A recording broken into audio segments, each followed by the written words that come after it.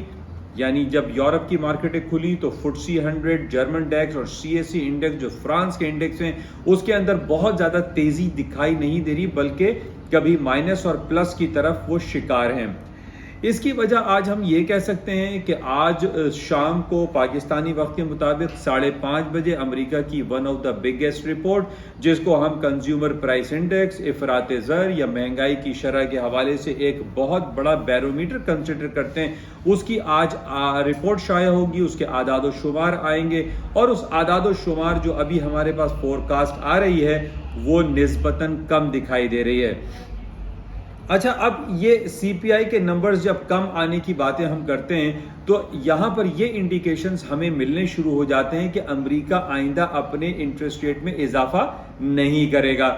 یا کافی دنوں سے یہ بات چل رہی تھی کہ انٹرسٹ ریٹ بڑھایا جائے گا لیکن کم بڑھایا جائے گا۔ لیکن آج ہمارے پاس یہ جو رپورٹس آ رہی ہیں because of after the collapse of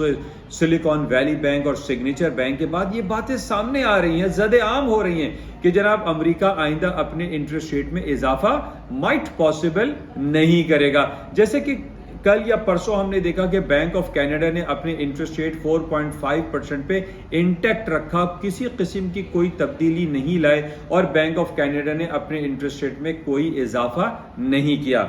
اچھا، اب کوئی اضافہ نہ کرنے کی وجہ دو نظر آ رہی ہیں، ایک تو سلیکان اینڈ سگنیچر بینک کا کولیپس ہونا، اور فائنینشیل سیکٹر میں جو ایک فیئر فیکٹر انوالو ہو گیا بازاروں میں، اس کی وجہ سے بھی مائٹ پاسبل کہ اب انٹرسٹ ریٹ فی الحال پاز کر دیا جائے، نہ بڑھایا جائے۔ اور دوسری طرف ہم یہ دیکھ رہے ہیں کہ جو کنزیومر پرائس کے جو نمبرز ہیں وہ کم آ رہے ہیں، اینڈ پلس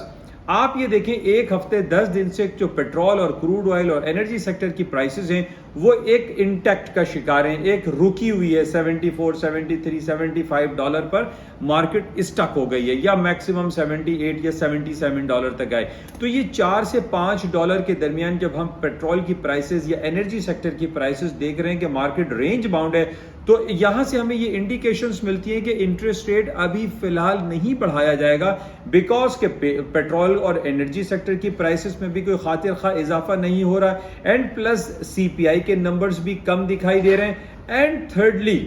یہ ہے کہ جو سگنیچر بینک اور سلیکان ویلی بینک کو لیپس ہونے کی خبریں ہمارے پاس آئی ہیں، اس وجہ سے ایک فیئر فیکٹر کو روکنے کے لیے آج پاسبل یہ ہے کہ جب CPI کے نمبر کم آئیں تو یہ باتیں زد عام ہونا شروع ہو جائیں کہ 22 مارچ کو جو امریکہ کے فیڈرل ریزرو بینک کی میٹنگ ہے اس میں وہ انٹرسٹ ریٹ نہ بڑھائے۔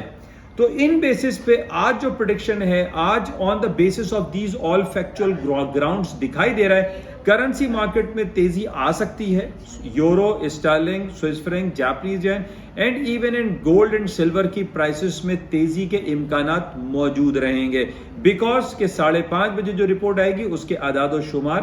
کم شو کیے جائیں گے۔ تو بہرحال اس کو ہم چیک میں رکھیں گے اور آج 5:30 بغور اس کا جائزہ لیں گے کہ کیا کچھ ہوتا ہے اور بازاروں میں کیا کچھ نہیں ہو سکتا۔